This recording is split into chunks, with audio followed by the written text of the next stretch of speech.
define it.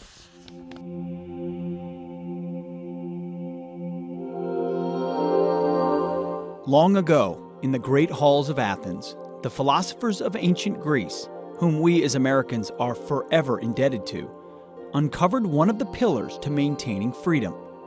It was known to them as paideia, a word that has been almost completely forgotten until now. Before its existence, children being taught to serve their rulers and not a higher purpose caused billions of people from the ancient world to be enslaved by the whims of tyrants, who all claimed they were the true voice of the gods.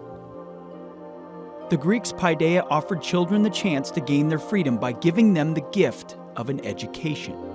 The idea was, if you take a young person and you give them grammar and syntax and literature and history and philosophy and science and mathematics, then in this project, they're going to emerge as a valuable member of society. And if you don't do that, then they're going to revert to their natural nature. It's based on a very tragic view of human nature. It is, we are flawed characters.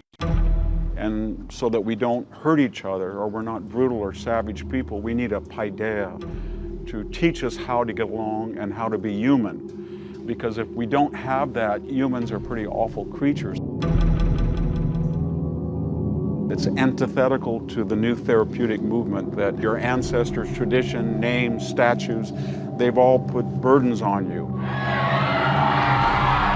And your natural, wonderful self could be liberated if you get rid of it. Well, when we get rid of it, we see what happens, especially during a lockdown, or we see these riots. That's what people are like without paideia. In today's classroom, many children are now being taught that diabolical white oppressors have caused all the pain and suffering in the world. The Greeks taught their students that all of us have the capacity for evil, which is why it was essential to immerse children within a virtuous paideia. The results of this were staggering. Ancient Athens became the world's first ever democracy, and it was continuously preserved by the next generation of students, all of whom viewed their educations as the key to becoming the greatest version of themselves. Paideia was education for wisdom, not for wealth, not for utility. And it means the transmission of a culture's highest ideals, so that human beings can grow in virtue, so that they can deliberate with reason and not only act through passion when it comes to deciding how we ought to live together.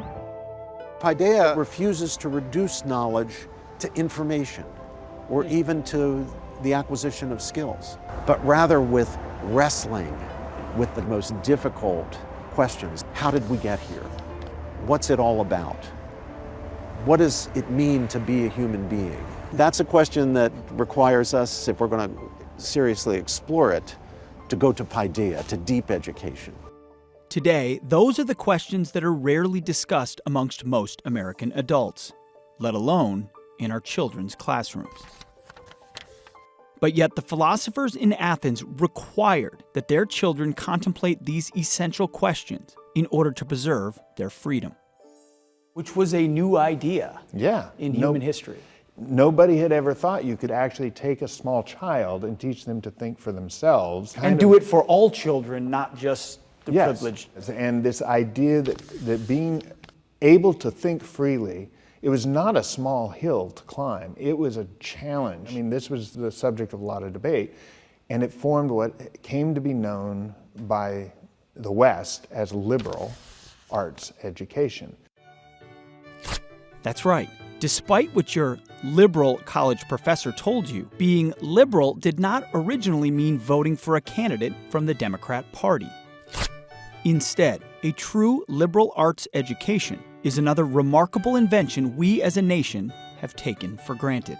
Now you know where it started was the Greeks, who said we need liberated citizens. The liberal arts idea came from liberated citizens? Exactly.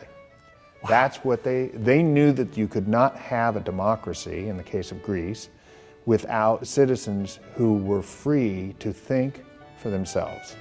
That's amazing. If you can keep that idea pure, you can preserve a lot of things for a long time. Is that being corrupted? It's been almost eliminated.